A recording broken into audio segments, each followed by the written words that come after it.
Hi guys, Jay Smith here, welcome to AskGolfNut channel and welcome to Tour Edge Exotics E725 driver, a naming convention which is not necessarily easily understandable. Now, Tour Edge is not really that known in the UK, much more known in the US, and Tour Edge do have some senior players on the tours that play their equipment. Play very well, won championships, etc. So it is proven equipment. We've got plenty of technology in this one, but first and foremost, this is 10K. They have jumped on the bandwagon like other manufacturers have done when it comes to the 10K driver to try and make it as forgiving as possible. Now guys, remember when it comes to forgiveness, I test this as I do all other golf clubs, all around the face, hit it all around the face and then map how forgiving effectively this golf club is. When you hit out the middle, it goes a certain distance. When you don't hit it out the middle, how far does it go? We'll get the heat maps done at the end of the video.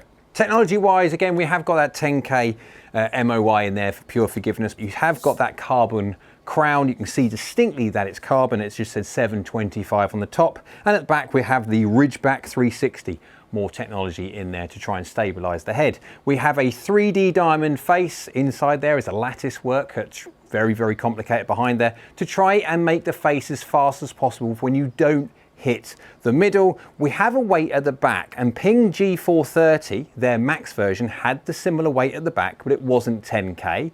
Out came the 10K afterwards, but it lost the weight.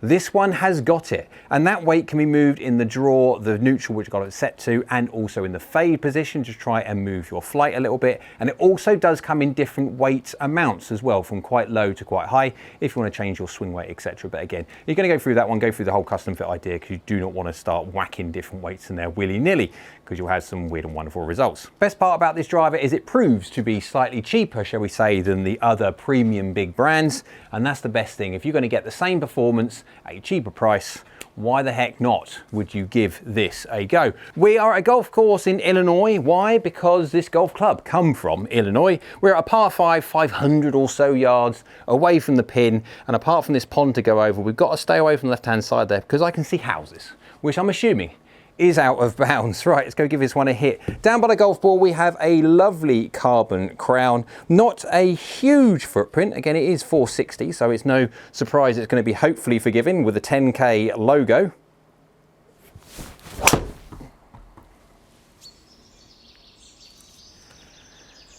That's not bad for a starter.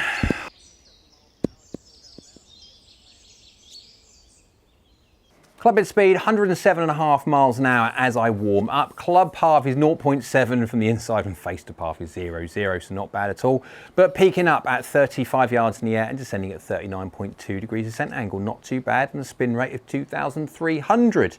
Not bad considering I hit it out of the heel. Feel wise, this is obviously a carbon driver, and sometimes with carbon drivers you can have a bit more of a muted, a bit more void of feel kind of hit. I could definitely feel that I hit that one, not exactly middle. Has it done well? Of course it's done 266 as I warm up, 285 out there total. I would take that. And it is on the fairway, so I'd also take that one, especially as I warm up. First tee kind of idea. Give it another go. I might be down the left, and no, that's right, that's fine. I thought I was going to turn, but it's a darn decent strike. I could feel it's right out the screws. Pretty decent one. Club head speed 107.3 miles an hour, so I'm warming up by the 10th, give or take. Club path and face to path, very 0.0, 1 mil toe, 0 mil low, so very good delivery, can't complain at all. 34 yards in the air, 39 degrees descent angle, carry 267, running out to around about 200. And 86 yards, not bad at all. I'll also be testing this at 90 and 100 miles an hour as well, because we all don't swing 110 miles an hour, but on first glances as I warm up, I cannot complain at all. This thing feels really quite nice. It feels really nice out of the middle. Now, of course, it will be interesting when I whack it all over the face to see how well it works when you don't quite hit the middle. I do like hitting this driver. I have got it in the Project Denali, 60 gram, whatever. I'll try and stick it up on the screen if I can remember to do so. Feels nice. This is going to be full length that I can feel. Generally speaking, my shaft of my driver is an inch or so shorter. That might well hit the rough I think yep, that's face angle. That's my fault. Definitely not the golf clubs. Club head speed 109.7 miles an hour. So as I start to warm up, path is still very, very good. However, my face angle was not. As I start to warm up a little bit, I left my face behind, 2 degrees open.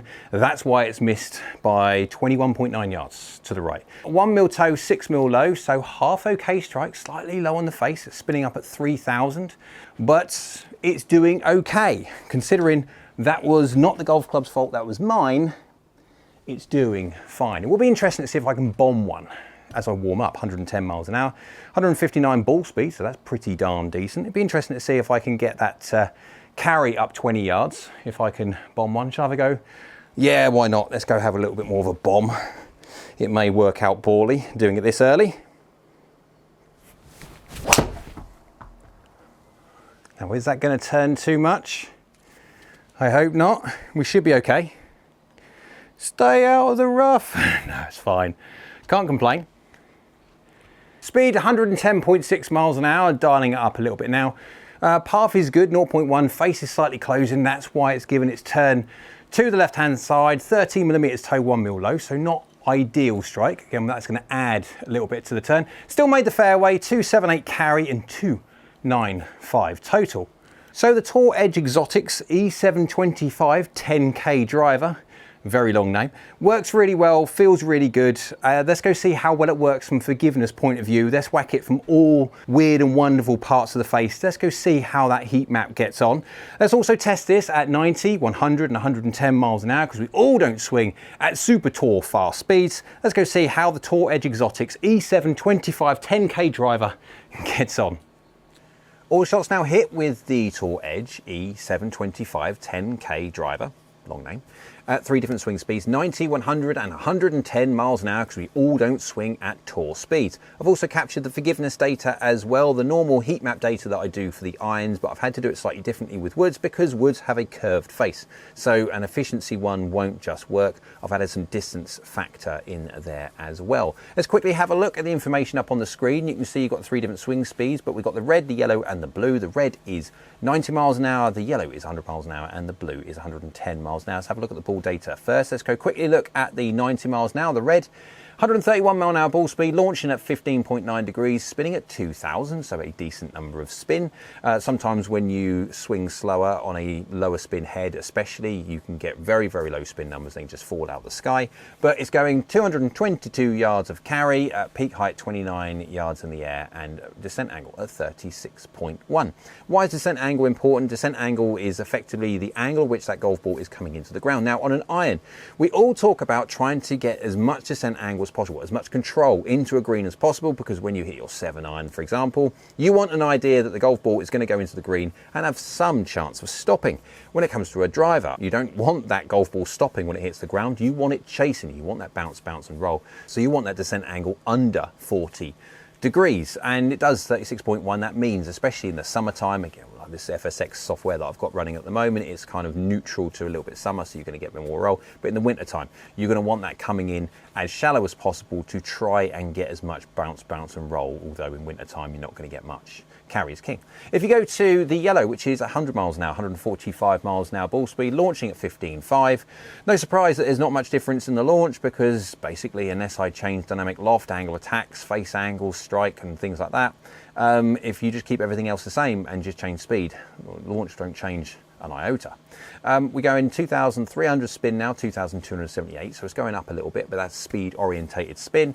We're going 252 yards of carry, a cool 30 past the 90 miles an hour swing speed guy, and this is why it's important to see if you can swing faster. In that 10 miles an hour, you've gained 30 through the air. Going 37 yards in the air now, which is quite high, and descent angle 41 degrees. So this is the point of where, because of the driver when its spin profile isn't necessarily low, it's not a low spin head, it's spinning quite well, and by spinning quite well, that is great for trying to keep it nice and straight, etc. But if you're looking for pure distance, it starts to rob you a little bit of the potential for getting a certain amount of bounce, bounce and roll. 252 out of 100 miles an hour carry distance at 270 total is really quite good, and I wouldn't complain whatsoever really. But you see, as you start moving into the faster swing speeds that we'll do in a sec, you can see that you will start to lose out a little bit on that spin. But if we talk about the the 110 miles an hour, the blue. 158 miles an hour of ball speed, nearly 15 degrees of launch. Total spins now 2,331, just over 2.3, which is slightly too high for me. Carries 278, which is not bad, but it is just fractionally short of where I would want it to, but it's doing pretty well. Peak height 42 yards in the air, descending at 42.3. So this is getting too steep now on its descent angle. That ball's going to come in way too steep and not going to get the bounce and roll. If we're talking about its firm fairways and stuff like that, you'll be absolutely fine. If you're going to be talking about more autumn, fall, winter conditions, then absolutely the ball's going to be coming at 42 degrees and it's not going to be wanting to chase forward.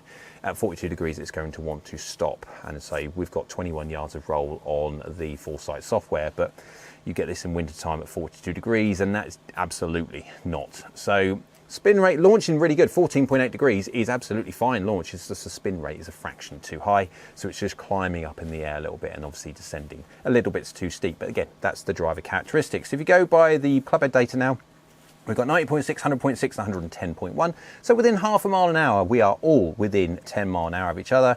You've got efficiency, attack angle, club path, face to path, loft, within a degree or so. They're all fairly matched out, and there's some strike on there as well. So it's just a case of within a very small amount of being human. If you just change your speed, that's what happens to the golf ball with this driver. If you go across very, very quickly, you can freeze frame this if you wish. You can see that's the graphical representation of all the information that we've been talking about. Some people find it a lot easier to see graphically the information rather than me reeling off tabular data. So it's now time for the all-important forgiveness side of things, where we test this 10K driver, whacking it from weird and wonderful parts of the face. So I've got the normal heat map that I do with the irons, where effectively all I do is basically hit it all over the face and then measure the drop-off in efficiency. But because an iron has got a flat face, you can do that. You can't do that with a driver because it has roll and bulge, a curved face, so at the top there's more loft and at the bottom there's less loft, and it will affect efficiency. By hitting higher on the face, there's more loft, so more deflection, so you're going to get less efficiency, and at the bottom of the face, there's less loft, so you're going to get an increase in efficiency. Even though there's less trampolining at both those points, the middle is still the most efficient, but you can see how loft, because of a curved driver, influences and affects the numbers. So this is information anyway that you're going to see, and again I'll put this onto a driver face in a sec so it becomes a little bit more understandable, but you've got all the information on there between 30 mil left and 30 mil right. So 30 mil left is the toe and 30 mil right on the minus 30 is the heel. No different to high and low. You've got 25 up and 25 down. High on the face, low on the face. And there you can see on the face there, you've got that big green blob. That big green blob basically means green is good and red is bad. And it's very common to see a driver act in this way because you've got the green right hand in out the middle, and if you look at efficiency only, as you drop down the face there is nowhere near as much drop off as you go down as there is up, because of the fact that there's less loft on the bottom. This is why doing it this way is a little bit you shouldn't really do. Now obviously all drivers are different, and so sometimes with drivers especially and irons, that the measure is not where that green blob is, how big is that green blob, and it's pretty darn decent. I mean, if you can go all the way to 15 millimeters and all the way down to about 8 mil low as well, and still only lose around about 3%. That's really very, very good. That's the whole idea of 10K, and it is doing a very, very good job of it. But of course, you go high on the face and you are losing a whole lot more. You go nearly 20 mil up on the 20 mil up on the face. You're losing nearly 10%. Now that may sound bad, but it's not, because high on the face you get higher launch, lower spin. But if you put that map into a driver face, there you can see that's effectively what it looks like. So you get an understanding of how that works. Now, basically what we're saying beforehand, the bigger the green, the better. All this information will be on my Discord server. My YouTube members have access to look at the compare files whenever they want, and at any point they can literally just jump on and compare different golf clubs. And we'll look into the distance factor of why it's important and how important knowing this information is, because obviously all drivers are different, and if you know where you hit on the face and you're looking for a driver that's going to suit you, that's why being able to compare these is super important. Again, if you want to have a look at joining the channel, it's on my homepage under join. Click on that, it goes through the ideas. Have a little look if you want. Let's go have a look at the distance factor. So distance factor is a measure of effectively where the center of gravity is on the head. This is a 10K driver. This is the most forgiving driver that Tour Edge make. And so they are looking to try and keep the head as stable as possible. So what we're looking for here is the green blob on here will basically denote where I have to hit it to get my most distance factor. And also we're looking at how big that green blob is. The bigger the green blob, it goes into yellow as well, but effectively the bigger the green, the more stable the head is and the more stable spin profile you are going to get from it. For me, to get my most distance from this golf club, I have to hit it high toe. Now I'm a slight high toe hitter anyway, but I'm having to hit this one pretty high and pretty toey to try and get the most distance from it. And what I'm doing there is effectively I'm using gear effect. As soon as you hit above the center of gravity, basically what that means is you get a little bit of gear in, you take the spin away, and of course you get that longer distance. If I hit out the middle, and I've got the lines on there to denote middle, I'm actually about 4% or 5% under what I can get distance-wise when you hit it out of the high toe. And this is why it's important, because this effectively tells me that the center of gravity on this golf club is not suited to where I really want to hit it, and that I have to hit it away, too far away from those effective part of the face to get the most distance. So I would have to go into a slightly lower spin version of this. I cannot reduce the loft on it. I mean, obviously I've got this at 9 degrees and I have got the loft sleeve, and the loft sleeve does give me options should I want to move it around, but I'm spinning it at 2.3 or 2.3, 2.4 dependent, and so it's slightly baseline too high. To get it down to the 2.1s, the 2s that I get my most distance on, I have to hit it slightly high toe, which obviously is not as efficient, and so it's not great for me. If I swing at 90 miles an hour, 100 miles an hour, especially 90 miles an hour, it's wonderful. So it is very much so speed related. Why is it important? Let's have a little look. I'll show you what I mean by that.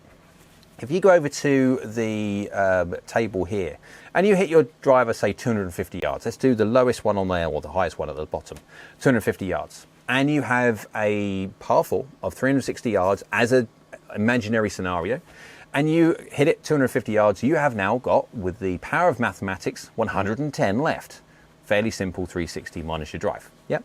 Now, if you have a miss-hit percentage, so you hit it on a certain part of the face, this is why it's important to know how forgiving a driver is, and also where that center of gravity is on that driver, so you can marry it up with where you know you hit yours. You can now see how much of a difference you will have in hitting your greens in regulation. So let's just take this from an 18 handicapper's point of view. I haven't done a 38 or a scratcher. 18 handicap in the middle, give or take, is a really good idea. Hit their driver 250, they've got 110 yards left. They hit it right out the screws, no problem whatsoever. That leaves them 47% chance of hitting the green at 110.